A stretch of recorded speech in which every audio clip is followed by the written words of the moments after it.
Senhor Presidente, cumprimentar a Sra. Embaixadora, saudar o seu país por esta presidência.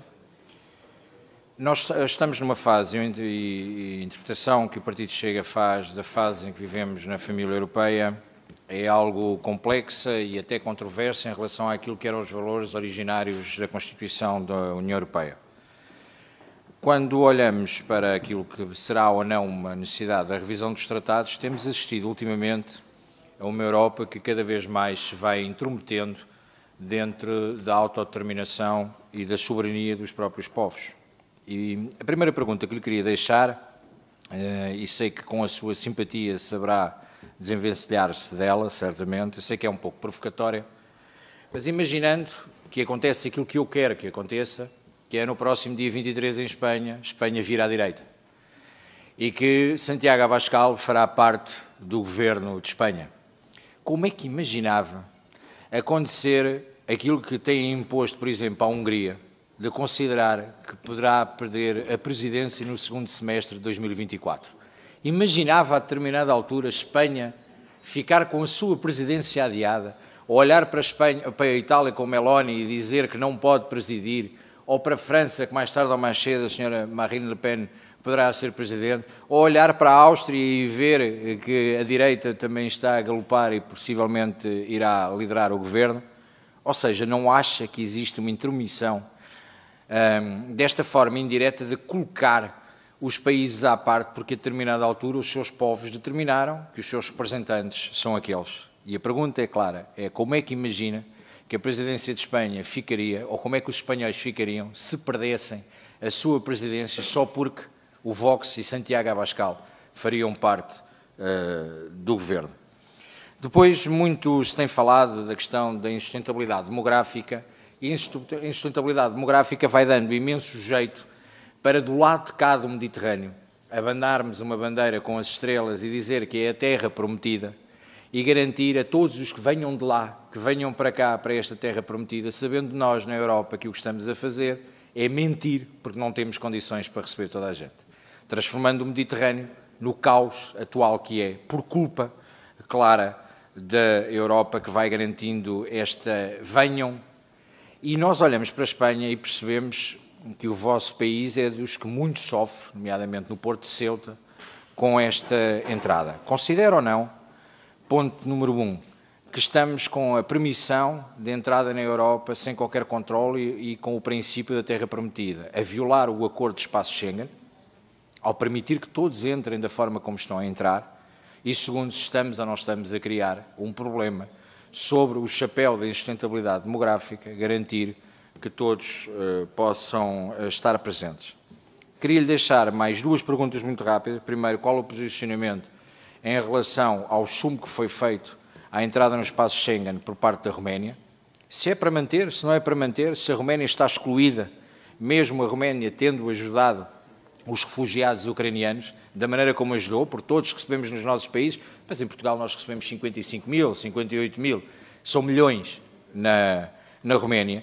E a segunda pergunta tem muito a ver, e a última, tem muito a ver com aquilo que vai acontecendo nos últimos dias.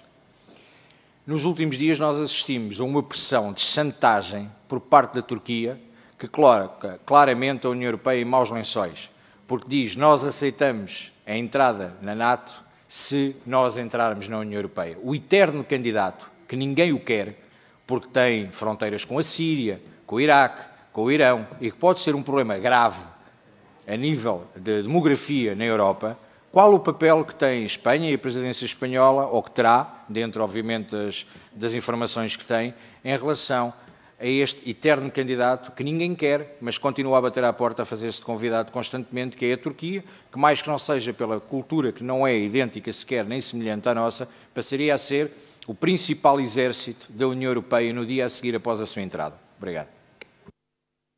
Muito obrigado, Sr. Deputado, pelas questões que colocou à Sra. Embaixadora, e dou agora a palavra à Sra. Embaixadora para o difícil exercício de responder a todas em 5 minutos.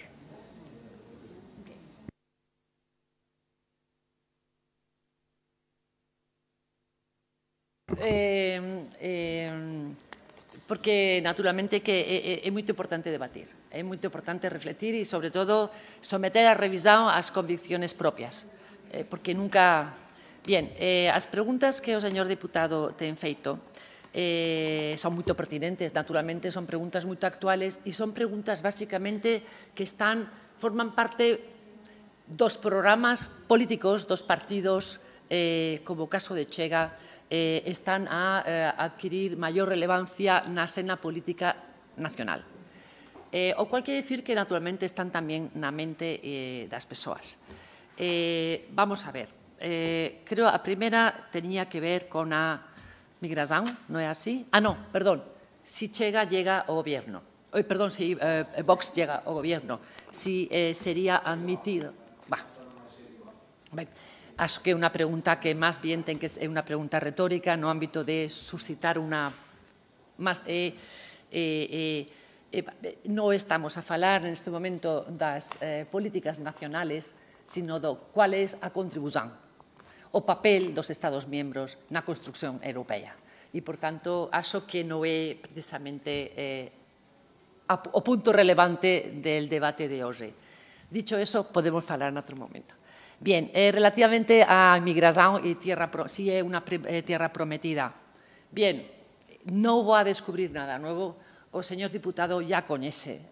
A historia da humanidade é unha historia que ten sido feita con percurso das migracións. Por tanto, forma parte da naturaleza humana, é algo que temos que non só recoñecer, mas tamén gerir con el máximo de inteligencia. A inteligencia implica pensar cuáles son as condiciones óptimas para que un fenómeno que é natural poda ser conducido tamén para que os resultados sexan os mejores. E, por tanto, non é cuestión de señalar se Europa é a tierra prometida ou non. É cuestión de identificar se Europa precisa ou non precisa de entradas de nuevos grupos y colectivos humanos. Vengan de donde vengan. Naturalmente, a partir de ahí es importante señalar que hay criterios que pueden ser acordados. Tipo de inmigración que queremos, orígenes, formas de llevarse a cabo, circulares, non circulares, temporales, en fin, é algo que ya está siendo experimentado y, por tanto, eso é precisa, como teño dito antes, un momento de arranque y de compromiso político. Claro que tamén é unha terra prometida, evidentemente, todo o que é mellor de lo que está acontecendo próximo de casa é un objeto, é un albo de lógico, mas está moito ben que Europa seja deseado como punto de destino. Acho que é un valor. E é sobre esos valores sobre los que temos que traballar. Por último, relativamente a Turquía, a Rumanía, Schengen, bien, aquí temos un ejemplo de hasta que punto há moitos elementos a traballar en Europa entre nosco mesmos para concretizar e afinar criterios. A non aceptación moito pouco tempo de Rumanía e Bulgaria no Schengen é basicamente produto de posiciones moito concretas e moito específicas de países moito concretos, moito específicos. Mas acho que non é o sentimento geral da Unión Europea. Por tanto, claro, se precisa de tiempo, mas é inevitable e va a ocurrir que Rumanía seja parte de Schengen.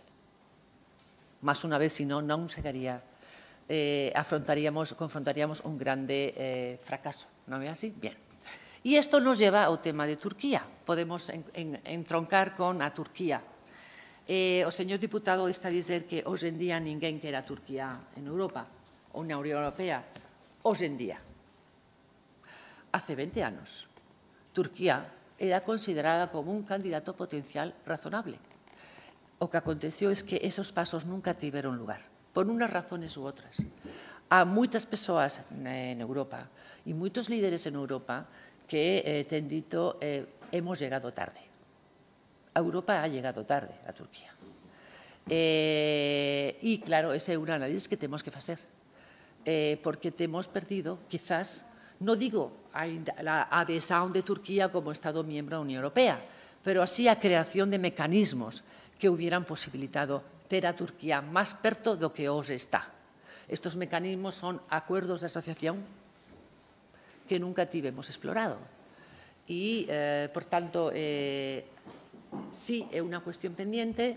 No será miembro, naturalmente, en el futuro inmediato o próximo de la Unión Europea, mas eso no quiere decir que tengamos que seguir procurando tener una Turquía aliada y próxima de Europa, porque hay una voluntad ineludible de pensar que con Turquía hay muchas cosas que tienen que ser feitas y podemos hacer. Hay muchos problemas que afectan también a países miembros de la Unión Europea, nomeadamente Chipre, Grecia, y por tanto a un terreno inexplorable también para trabajar con Turquía como Estados miembros de la Unión Europea. Muito obrigado. Obrigada.